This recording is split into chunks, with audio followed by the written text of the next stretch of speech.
going on there, guys? We back with another one, and we got to talk about this Molly Qerim Kendrick Perkins interaction today on First Take. Now, the topic of discussion was who was the best duo in the game, and obviously, with the way Nikola Jokic and Jamal Murray have played and ran through every team they've played so far throughout this postseason, and have taken Game 1 against the Miami Heat, they've obviously been the best duo. And so JJ Redick was talking about that because Molly prepped the guys and said, you know, are they the best duo in the league? And JJ gave out some good points. I ain't going to show all of that.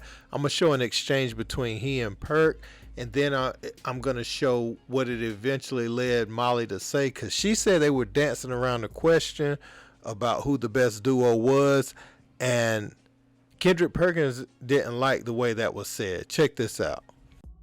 You know what? I have no argument about them being the best duo in this postseason.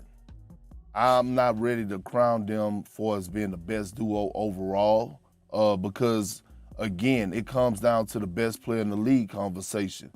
It's fluid. It fluctuates every single month. It fluctuates every single year. 1 minute is Steph. 1 minute is Giannis. 1 minute we may say Clay and Steph is still the best duo. The next minute we said Jaylen Brown and Jason Tatum the best duo. KD go to Phoenix, they the best duo. In this postseason, absolutely. You have no argument whatsoever for as Jokic and Murray being the best duo in the league. I have zero argument with you on that, JJ. I'm just talking about us as a whole when we go all over the place and we jump into these topics every single month. It's a different best duo. So I'm gonna give it to him in this postseason. Hold on a second. I want to, Stephen. I'll let you jump in. I want the last point I made is the important point here, Perk. It's not about individual skill. It's not about individual stats. Obviously, we know Steph is great. We know KD and Book are great. We know Tatum and Brown are great. It's how these two players complement each other.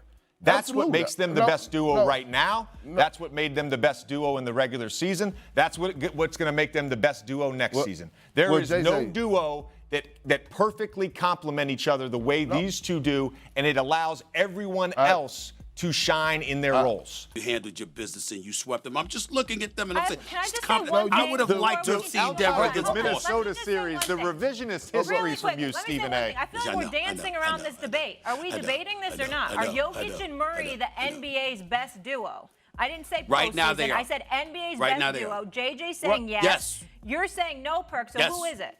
No, I didn't say no, Molly. You I said only right for now. The postseason. I'm not talking about the postseason. I'm just saying best duo period in the NBA.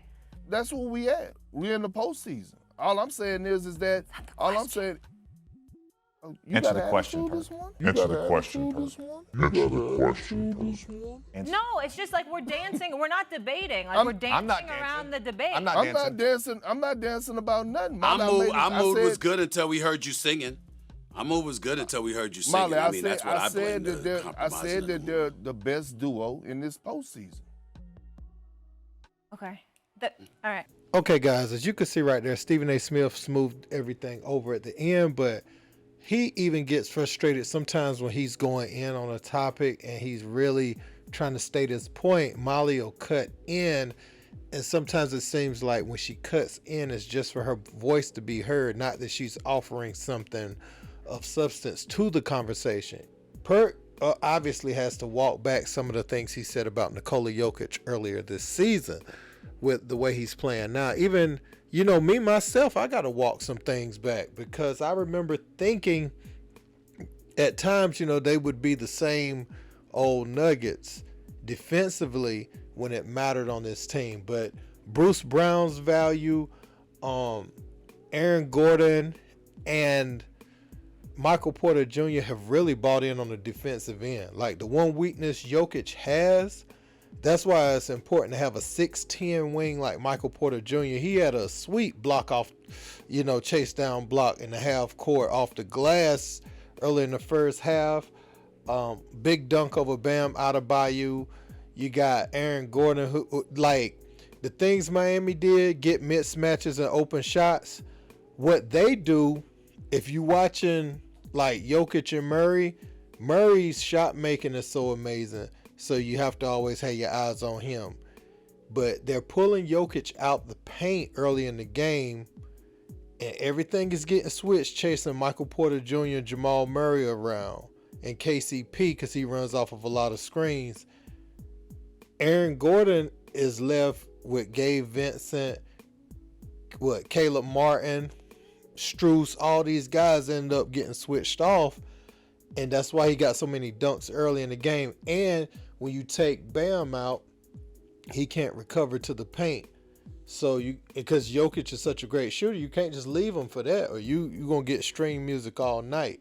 So I underestimated the way this team was put together, especially on the defensive end. I always knew they could score with anybody. I just thought defensively they hadn't taken the step to that next level, but boy, was I wrong about that. Jokic and Murray are the best duo in the game. These guys complement each other better than I've seen a duo in such a long time. I mean, Clay and Steph, they complemented each other, but I'm looking at it from like a big and a guard perspective, and Jokic is a little bit unique because he operates like a point guard. He's facilitating the offense a lot of times, but he's not ball dominant. I saw one play last night where Jokic got it off the board, and instead of dribbling it up, he looked for the hit ahead and he ran the floor. And so he doesn't mind other players touching the ball. That's why his triple doubles come off a little more organic than some others, because everybody likes playing with this guy. And that's another thing with this team. KCP, guys like that anybody can get 10 to 12 shots on a given night. You know what I'm saying? And even up to 15, because Jokic isn't selfish. Well, he had only taken, 3 shots at halftime, 4 shots at halftime, and turned it on late. But when guys get touches on the offensive end and they get to make a few shots, or just touch the ball and make a play more than even make a shot, they get to make a play on the offensive end, they are more engaged and more apt to stay locked in on the other end throughout the game. So I just don't know if Miami has what it takes to beat this team.